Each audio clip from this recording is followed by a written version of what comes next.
오늘 찾아볼 하나님의 말씀은 신약 성경 사도행전 1장 4절부터 8절 말씀이 되겠습니다. 사도행전 1장 4절부터 8절 말씀입니다.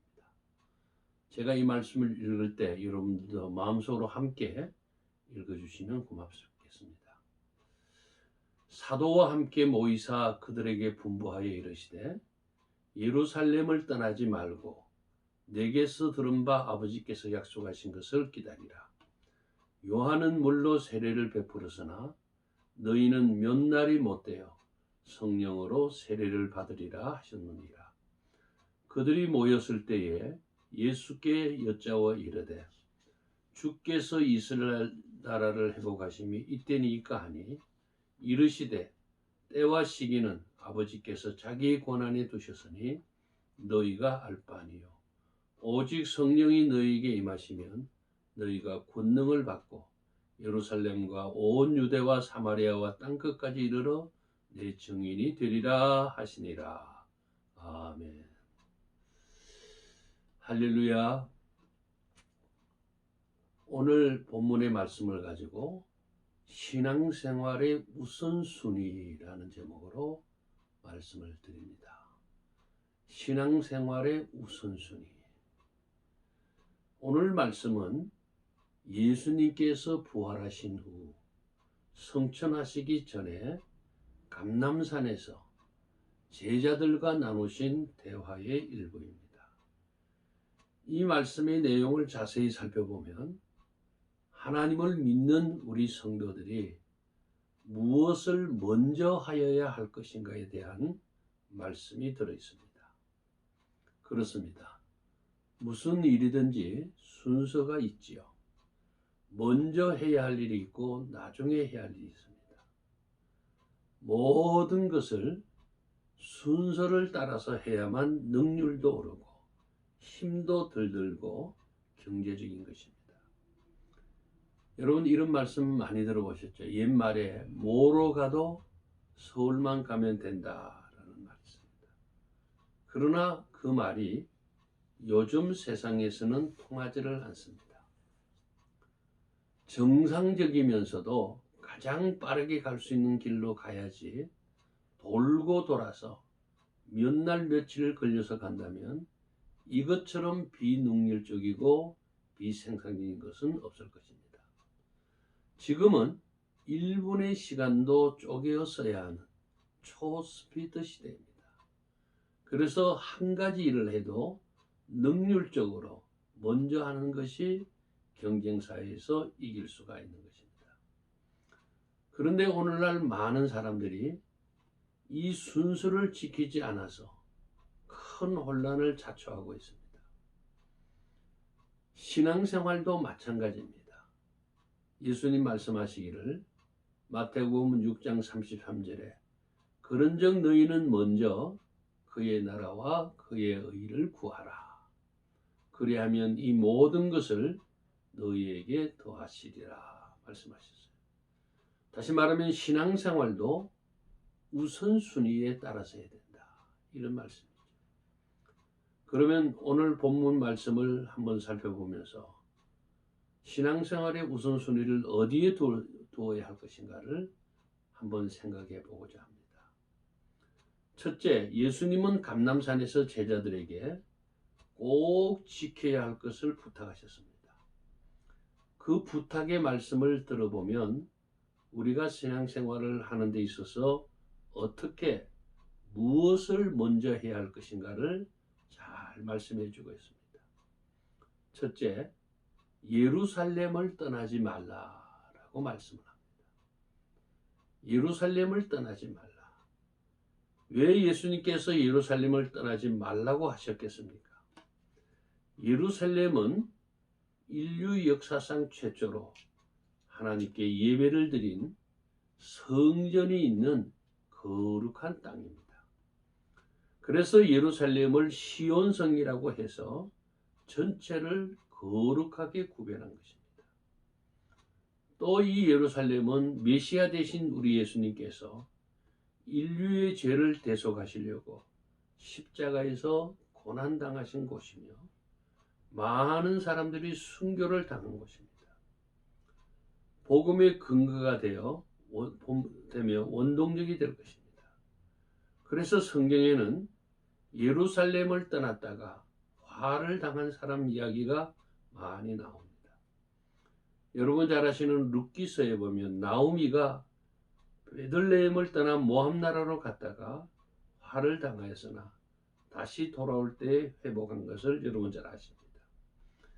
열왕기상 2장 36절 이하에 보면은 시므이라고 하는 사람이 솔로몬 왕이 예루살렘을 떠나지 말고 살면 지난날의 모든 죄를 다 용서해 준다고 했음에도 불구하고 3년이 지난 어느 날 도망간 종을 잡으려고 예루살렘을 떠났다가 결국은 죽고 마는 것을 볼 수 있습니다.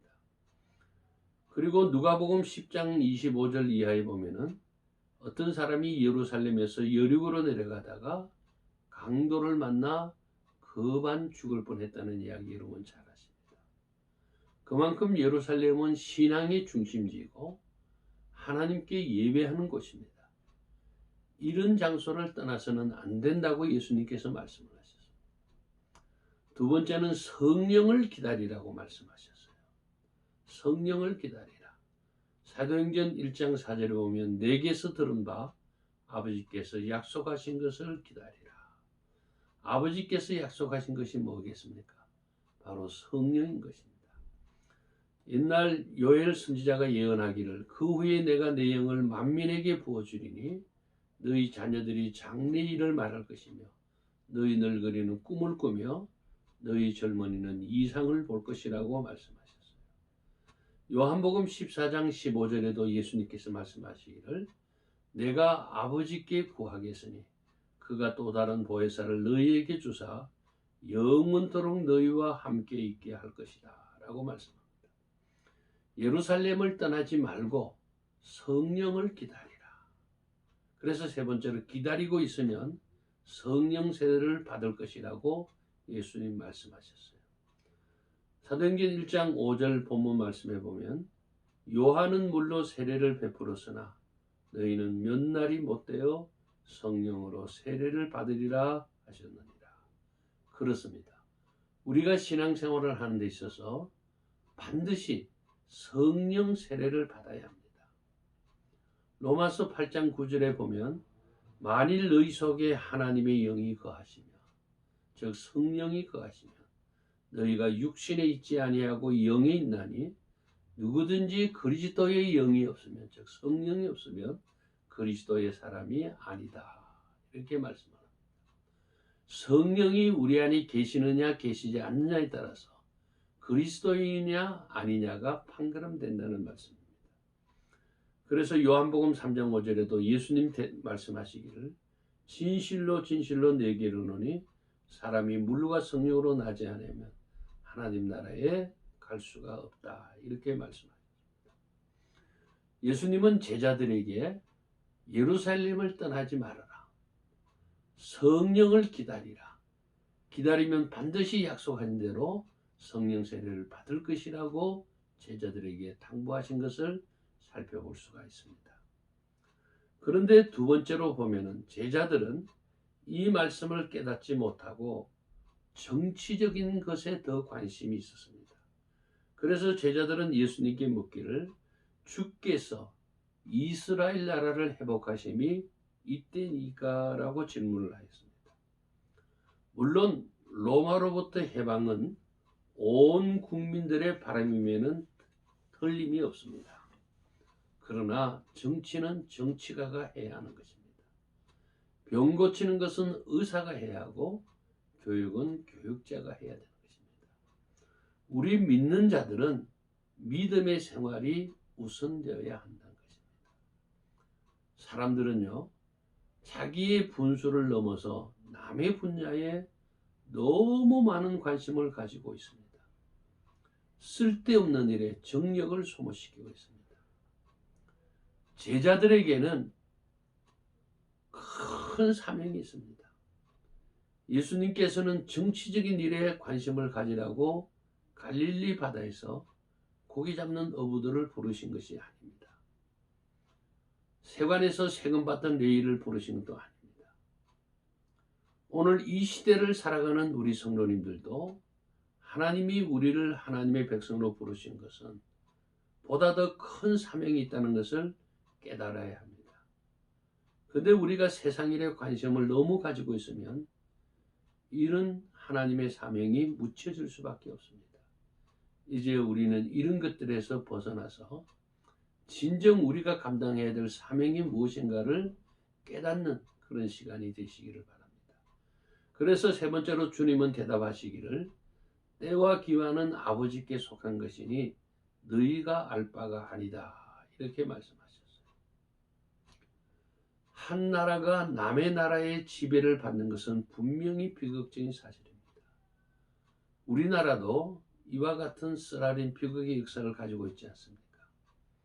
한 나라의 독립이나 통일은 오직 하나님의 권한이 있음을 우리는 압니다.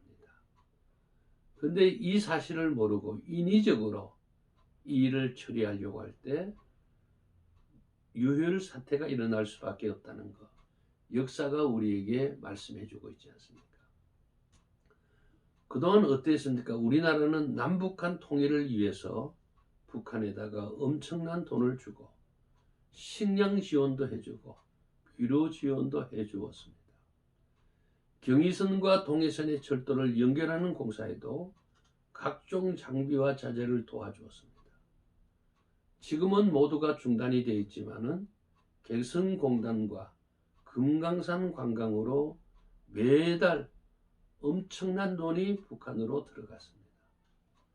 또 개성공단을 통하여 천문학적인 돈이 북한으로 들어갔습니다. 그러나 여러분, 그 대가로 돌아온 것이 뭡니까? 금강산 관광객을 살해하였고 금강산 관광지역에 우리가 건설한 각종 시설물들을 압류해버렸습니다. 그뿐이 아니죠. 천문학적인 돈을 보내주었는데도 불구하고 그 돈으로 미사일과 핵무기를 만들었습니다. 급기야는 천안함을 의뢰로 조준 사격을 해서 침몰시킴으로 말미암아 우리나라의 젊은 해군 장병 46분이 희생을 가져왔습니다. 그뿐만이 아니죠. 우리가 지은 남북 공동연락사무소를 폭발을 했습니다. 그리고 지금까지 수도 없이 휴전협정을 위반하여 도발을 일삼았습니다. 그래서 우리가 얻을 수 있는 교훈이 뭡니까? 이 통일은 인위적인 방법이 아니라 하나님의 권한이 하나님의 뜻 안에서 이루어져야 한다는 것입니다. 그 시기와 때는 아무도 모릅니다.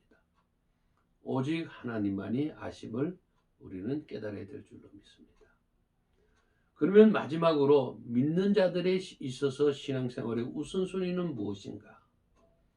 물론 우리가 한 나라의 국민으로서 통일을 바라지 않는 것은 아닙니다. 우리 주님께서는 우선순위를 먼저 성령 받는 것이다 라고 말씀해 주고 있습니다. 그리고 성령 받고 땅끝까지 증거하는 복음의 증인이 되라고 말씀을 하셨습니다. 오늘 우리들도 먼저 성령을 충만히 받고 나의 가장 가까운 가족에서부터 정인의 사명을 잘 감당해야 될 줄로 믿습니다. 결론의 말씀을 드리겠습니다. 우리가 살아가는 데에는 여러 가지 처리해야 할 일들이 많고 관심사도 많습니다. 그러나 모든 일에는 시급을 요하는 우선순위가 있습니다. 제자들에게는 나라의 회복에 대한 관심보다는 성령을 충만히 받는 것이 더욱 급한 일입니다. 그리고 다음에는 복음의 증인이 되는 것입니다. 마찬가지입니다. 오늘 우리 성도님들도 세상적인 일에 관심보다는 먼저 성령 충만함을 받고 하나님이 우리에게 주신 사명, 땅끝까지 예수 그리스도를 증거하는 증인된 사명을 다하는 성도들이 되셔야 될 줄로 믿습니다. 사랑하는 성도 여러분, 오늘 우리가 이 예수님의 말씀을 잘 지켜 순종할 때 바로 주님을 믿고 따르는 주님의 제자로서 하나님의 자녀로서의 사명을 다하게 될 줄로 믿습니다. 오늘 말씀을 우리에게 주신 예수님의 말씀을 깊이 새기면서 우리가 신앙생활에 있어서 우선순위에 둬야 될 게 뭐냐? 첫째는 성령 충만함을 받고 그 다음에는 복음의 증인이 되는 것. 이것을 우리 삶의 가장 우선순위에 둬야 된다는 사실을 꼭 기억해 주시기를 바랍니다. 기도하겠습니다. 좋으신 하나님 아버지 참으로 감사합니다. 오늘 수요 예배를 맞이해서 예수님께서 승천하시기 직전에 감람산에서 제자들과 대화를 나누시면서 하신 말씀을 우리가 오늘 상고할 수 있게 해주시니 감사합니다. 예수님이 제자들에게 들려주신 이 말씀을 보면 우리의 신앙생활에도 우선순위가 있어야 된다라는 사실을 말씀해 주신 줄로 믿습니다. 우리가 너무 세상적인 일에 관심을 갖다 보면 하나님이 원하시는 신앙생활에 우선순위를 지키지 못할 때가 많이 있습니다. 제자들의 관심사는 나라의 독립이요 로마로부터의 해방이었습니다. 그러나 예수님은 그것보다도 더 우선순위가 있는데 그것은 아버지가 약속하신 성령을 충만히 받는 것과 성령 충만함을 받고 땅끝까지 이르러 복음의 증인이 되는 것이 신앙생활의 우선이라고 말씀하셨습니다. 바라기는 우리 주 안에 있게 모든 성도님들도 세상적인 것보다도 먼저 성령 충만함을 받기 위하여 날마다 기도하기에 힘쓰게 하시고 성령 충만함을 받는 다음에는 땅끝까지 이르러 예수님의 복음을 담대하게 전하는 우리 믿음의 성도님들이 다 되게 하여 주시옵소서. 그리할 때 우리가 하나님의 자녀로서 부끄럽지 않는 하나님의 백성이 될 줄로 믿사오니 저희들을 강권하셔서 성령 충만 받고 땅끝까지 이르러 복음의 증인이 되어질 수 있는 우리 주 안의 권속들이 다 될 수 있도록 축복하여 주시옵소서. 걸어가신 예수님의 이름 받들어 기도하옵나이다. 아멘. 이제 찬송가 518장, 이전 찬송 252장을 부르시겠습니다.